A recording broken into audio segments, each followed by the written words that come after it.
Assalamualaikum, Dek. Adik lagi apa nih? Lagi nanam bibit kopi. Kopi apa, Dek?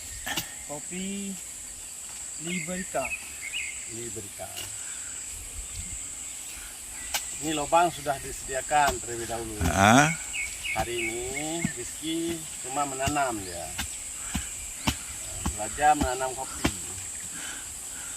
Dia belum pengalaman menanam kopi, tapi hari ini saya tuntun supaya pinter ya.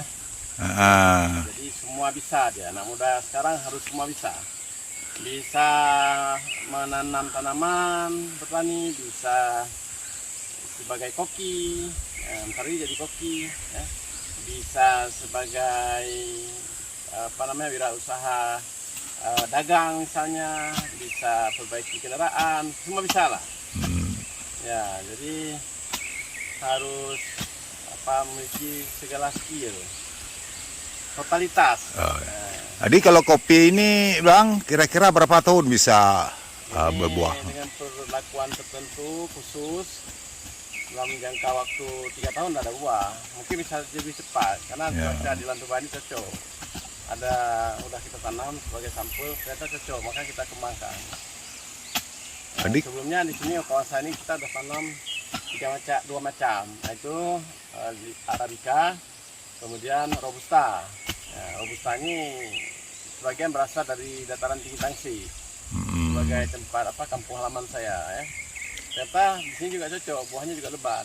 Ini hari ini kita mencoba menanam Liberica. Kalau dalam bahasa kampung kami di Tangsi, kopi panah, kopi nangka, karena aromanya punya ciri khas tertentu.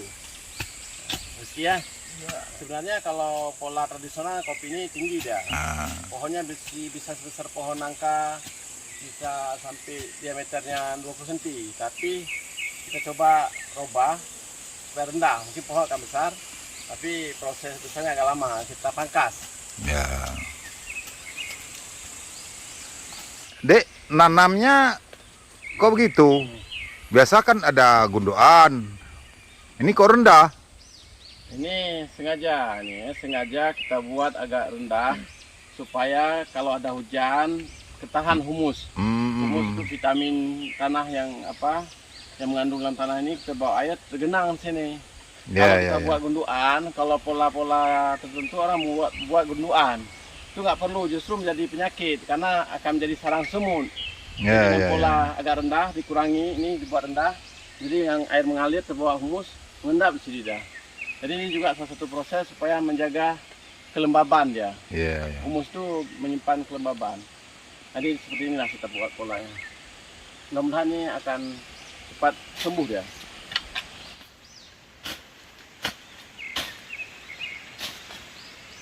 Sebenarnya rumput ini ada tujuan, kita nggak habis buat gundul. Ini kan sudah pernah dibersihkan sekali, dipotong pendek sekali sampai tanahnya nampak tanah. Tapi ini karena kita menanam, ini masih ada sisa-sisa musim hujan, kita tidak potong habis, tetap kita sediakan untuk menjaga kelembaban tanah. Kalau tanah dibersihkan semua ini kan kesannya gesang, panas matahari langsung menyerap ke tanah. Sayang tanamannya, karena airnya juga perlu kelembaban dijaga dengan cara mempertahankan rumput-rumput liar ini. Cuman jangan panjang, dibuat tinggi. Jadi ini perlunya alasan kenapa kita masih pelihara rumput. Nanti sembuh sekitar 2 bulan setelah kita tanam, tanaman ini sudah keluar akarnya, sudah kuat, baru ini kita cangkul. Kita tidak semprot dulu.